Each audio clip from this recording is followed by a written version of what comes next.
God protect Israel. Israel. They're unfairly being accused of waging a genocide campaign against Gaza and the Palestinians. That's not what's happening. Israel is defending itself again from a genocide campaign being waged upon Israel. And we've seen that. We know that. Now, right now, sure, the images from Gaza are tough. They're brutal. Well, war is tough and brutal. And Israel did not go looking for this conflict. We all know that as well. I wish that there wasn't a war, but the Hamas terrorists gave Israel no choice. I do know this. I trust Israel, and I trust them that they are doing everything they can to minimize civilian death. But civilian death will happen. It happens in any war. That's what makes a war to be avoided. It should only be fought as a last resort. And Israel had no options. But I trust them and their professionalism. You're fighting in one of the most densely populated areas on Earth. How are you avoiding killing civilians? Well, it is indeed complicated. You're right in that. And there are many civilians there. And we have done, and we continue to do, continuous efforts in order to get civilians out of these specific areas where we're fighting. And it's very important to understand that there's not fighting in all of Khan Yunis or all of southern Gaza, that there are specific neighborhoods, Hamas strongholds, where we are fighting. And those neighborhoods, ahead of time, we have notified the civilians that they need to evacuate temporarily from those neighborhoods. And we have also advised them which direction to go before conducting our operations. You don't see this soldier on the news too often these days. I hear complaints that he's not being truthful, complaints that Israel is not doing enough to protect civilians. But remember October 7th? That was their very objective. The terrorists went after civilians on purpose. That's who they wanted to kill. Women and children, no less. That was the actual objective. And they're giving Israel a hard time. God protect Israel. And isn't it just a tragedy that the squad, those goofy, silly women, I'm sorry, they are ignorant, they are wrong, and they are being listened to by Joe Biden himself. They have more moral authority in that party than Joe Biden. And he's listening, and he's adjusting, and he's doing all kinds of things behind the scenes to undermine Israel and things right out in the public. I'm of the view, as you know, that the conduct of the response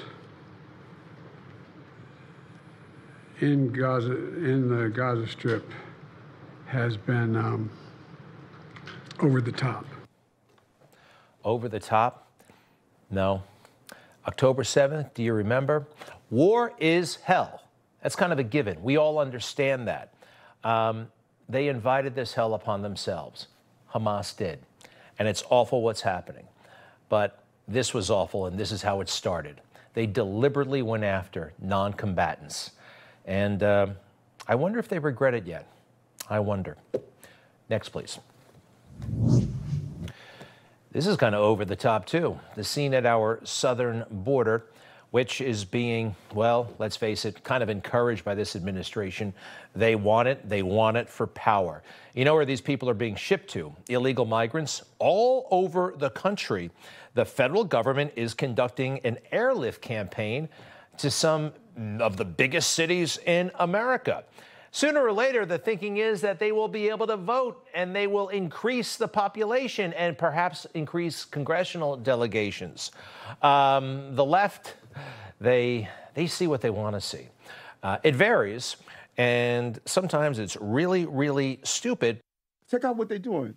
They're doing it to New York. They're doing it to Chicago. They're doing it to Los Angeles. Mm-hmm. They're doing it to Houston.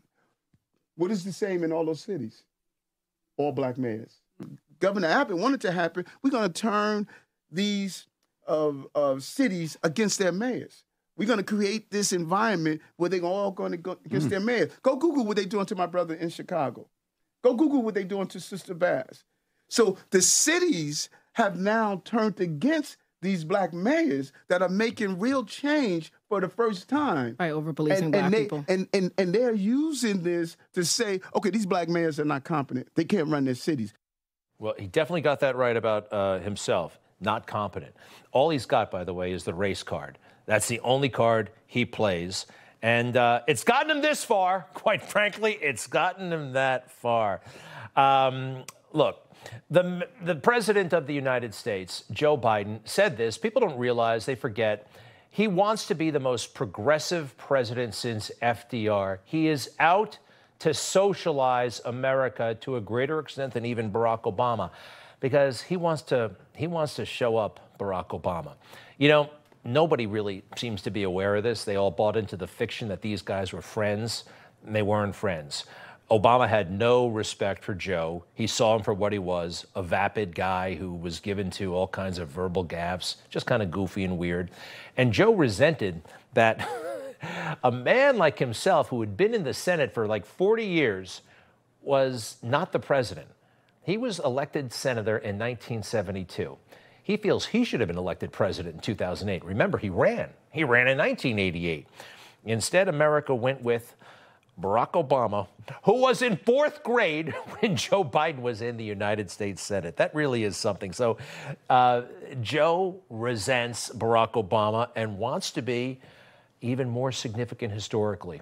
And if you got to be a liberal, woke weirdo to do that, he is all in. And I'm telling you the truth about the friction between these two. And you know, one of the guys I learned it from, Hunter Biden. Hunter Biden himself complained bitterly about how Barack Obama treated Joe Biden. Famously, he said so, well, not so famous because I'm the only one who remembers, but in the New Yorker magazine in 2019, in a great big signature profile, Hunter also became offended when he felt that his father wasn't treated respectfully enough by Obama and his advisors. Also, Hunter thought that Obama and his advisors should have acknowledged his father's good political instincts. Instead, they just laughed at him. And Hunter resents it, and Joe certainly resents it, and he's taking it out on America. Next.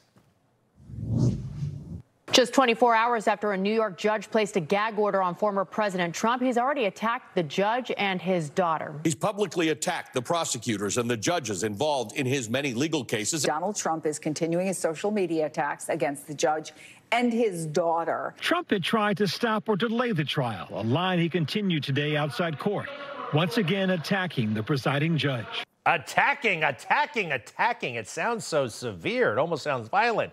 Yesterday, I showed you how they were falsely accusing President Trump of threatening people. He's not. Attacking? Is that a reasonable word? We'll get to it in a moment. First of all, Juan Machan, that's the judge, right? Judge Juan Machan, he is running the proceedings that start April 15th. He's a little touchy here because his daughter is a big-time activist, professional activist in the Democrat Party. She's done work with Adam Schiff, Kamala Harris, you name it. Look, there are a lot of criminal judges they could have picked for this trial. Find somebody who doesn't have a daughter who works for Kamala Harris and back Adam Schiff, right? That's kind of straightforward. No. They're not going to give in to Donald Trump and his attacks. In the gag order, the attacks, right? You got to fight these attacks. After hearing defendants' recent attacks, draw the conclusion that if they become involved in these proceedings, even tangentially, they should worry not only for themselves, but for their loved ones as well. These attacks. All citizens called upon to participate in these proceedings, whether as a juror, a witness, or in some other capacity, must now concern themselves not only with their own personal safety, but with the safety and the potential for personal attacks upon their loved ones. Attacks, oh my goodness. Such concerns will undoubtedly interfere with the fair administration of justice and constitute a direct attack on the rule of law. I went through last night Donald Trump criticizing people and the judge accusing him of not being fair. That's not an attack. That's a critique. We can call it a critique. But the mainstream do this all the time, the word attack. They just throw it around. And this is one of my favorite examples.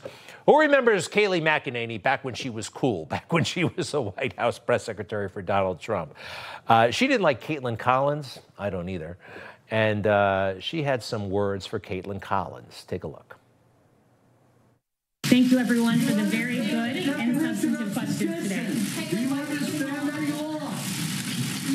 I don't call an activist. I'm not an activist, and you've been taking questions since October 1st, and you just took about 5, Kaylee. That's not doing your job. Your taxpayer-funded job. All right. Kaylee said, I don't call on activists. And you heard Caitlin kind of harass her as she left the room, talking while she's gone. All right. Did that sound like an attack? No. I don't call on activists is not an attack. But the mainstream, being the mainstream, hypersensitive and just out to get Trump, that's what it was reported as. Caitlin, just 1 second. Stay there. I just want to say you got attacked from the podium today unfairly and unprofessionally. And I just want to note, you're one of the best White House correspondents ever in the history of this country. You do a fantastic job, and we're very lucky to have you. And we are all 100% behind you. So thanks for that report, and thanks for the job you do. Thank you for saying that. God, it's nauseating how full of themselves they are. In the history of the country, you are one of the top. As if anybody has been studying the White House correspondence over the... Anyway, that was not an attack. It was not an attack. It's interesting, though. It's okay to attack certain judges. Let's take a look at all the judges that are involved in the Trump proceedings. We have Judge Chutkan and Judge Merchan, who, oh, by the way, well, I'll get to that tomorrow night, maybe. Judge Engoron and Judge Cannon. You can't attack the first three, but you can certainly attack Judge Cannon. Why can you attack Judge Cannon? Well, they don't like the way she rules, everybody. So have at it. She's getting it dead wrong. And every time she gets it dead wrong, it's always in Donald Trump's favor. She was appointed by former President Trump to the federal bench. And so he's going to be appearing as a defendant before someone who, in a sense, is beholden to him for her job. Looking at her objectively, that she's got at least a pinky finger on the scales of justice for Donald Trump. This opinion is absolutely atrocious. And I have to say, and I've never said this publicly about a federal judge in my life, you have to wonder whether this judge belongs on a federal bench. Wow, listen to all those attacks. Those are attacks by their definition, totally. And that one lady at the top said she's dead wrong. Dead? Was that a threat? I could be. Wow, that might have been a threat. Well, it's interesting that Judge Cannon, all their criticism, she's the only one where they actually had to arrest somebody for threats. A 50-year-old Texas woman was sentenced to 3 years in prison Friday for threatening District Judge Aileen Cannon. That's a story from February. Wow, no sympathy in all those attacks for Judge Cannon. How about that? I mean, they're so mean to her. And it's a woman, oh, by the way. I don't know, is that relevant? Judge Juan Merchan, everyone's worried about Judge Juan, not Aileen Cannon. That's all kind of rigged, doesn't it seem? All right, so how's Trump going to get through all this stuff? He needs our help. Got to vote, got to support, got to do whatever you can. But miracles have a way of fighting this guy, right? Oh, and what has them really upset lately, you know, Donald Trump has been talking a bit more about faith, you know, Bible and Lee Greenwood, and they hate that. Watch what, they didn't really say anything, but watch what they showed. Take a look. How would you sort of analyze the state of political readiness to fight and defend and support Donald Trump in 2024 compared to 2016?